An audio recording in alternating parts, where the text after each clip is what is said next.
السلام علیکم۔ کھڑک سنگھ کے کھڑکنے سے کھڑکتی ہیں کھڑکیاں، کھڑکیوں کے کھڑکنے سے کھڑکتا ہے کھڑک سنگھ۔ آپ نے یہ منقولہ تو بچپن سے سنا ہوگا مگر اس کے پیچھے کی داستان کا نہیں پتہ ہوگا۔ اگر آپ نے ابھی تک ہمارے چینل کو سبسکرائب نہیں کیا تو پلیز چینل کو سبسکرائب کر دیں اور بیل آئیکن کو پریس کر دیں تاکہ ہر نئی آنے والی ویڈیو آپ تک آسانی سے پہنچ سکے۔ تو چلتے ہیں آج کی ویڈیو کی طرف۔ کھڑک سنگھ پٹیالہ کے مہاراجہ کے ماموں تھے۔ پٹیالہ کے سب سے بااثر بڑے جاگیردار اور گاؤں کے پنچایتی سرپنچ بھی تھے۔ ایک دن معاملات سے تنگ آ کر بھانجے کے پاس پہنچے اور کہا کہ شہر کے سیشن جج کی کرسی خالی ہے، مجھے جج لگوا دے۔ ان دنوں کسی بھی سیشن جج کے آرڈر انگریز وائس رائے کرتے تھے۔ بھانجے سے چٹھی لکھوا کر کھڑک سنگھ وائس رائے کے پاس جا پہنچے۔ وائس رائے نے خط پڑھا اور پوچھا نام کیا ہے؟ کھڑک سنگھ۔ وائس رائے نے پوچھا تعلیم کتنی ہے؟ کھڑک سنگھ بولے تسی مینوں جج لانا ہے یا سکول ماسٹر؟ وائس رائے ہنستے ہوئے سردار جی میرا مطلب ہے قانون کی کوئی تعلیم بھی حاصل کی ہے یا نہیں؟ اچھے برے کی پہچان کیسے کرو گے؟ کھڑک سنگھ نے مونچھوں کو تاؤ دیا اور بولے بس اتنی سی بات، بھلا اتنے سے کام کے لیے گدھوں کی طرح کتابوں کا بوجھ کیوں اٹھاؤں؟ میں سالوں سے پنچایت کے فیصلے کرتا آ رہا ہوں، ایک نظر میں بھلے چنگے کی تمیز کر لیتا ہوں۔ وائس رائے نے سوچا کہ بھلا کون مہاراجہ سے الجھے، جنہوں نے سفارش کی ہے وہ جانے اور اس کا ماموں۔ عرضی پر دستخط کر دیے اور کھڑک سنگھ جسٹس کا فرمان جاری کر دیا۔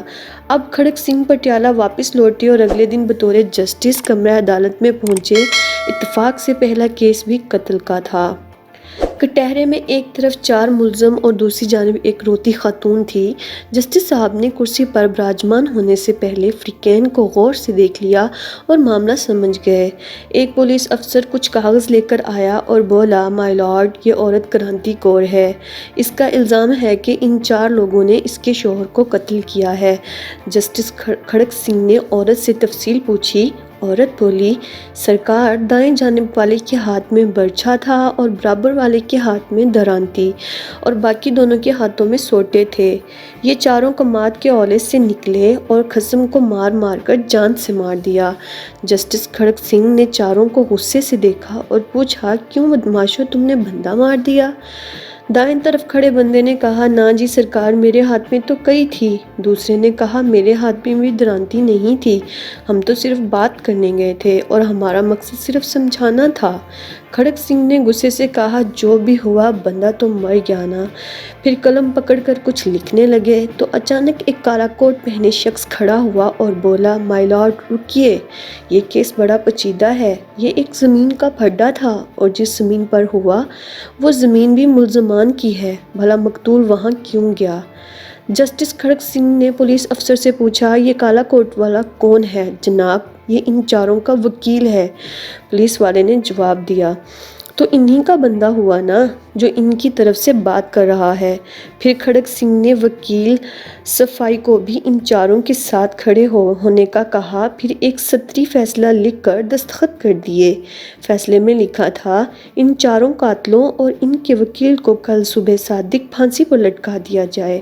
پٹیالہ میں ہلچل مچ گئی۔ ہر لوگ کھڑک سنگھ کے نام سے تھر تھر کانپنے لگے کہ کھڑک سنگھ مجرموں کے ساتھ ان کے وکیلوں کو بھی پھانسی دیتا ہے۔ اچانک جرائم کی شرح صفر ہو گئی۔ کوئی وکیل کسی مجرم کا کیس نہ پکڑتا۔ جب تک کھڑک سنگھ پٹیالہ جج رہے ریاست میں خوب امن رہا۔ آس پڑوس کی ریاست سے لوگ اپنے کیس کھڑک سنگھ کی عدالت میں لاتے اور فوری انصاف پاتے۔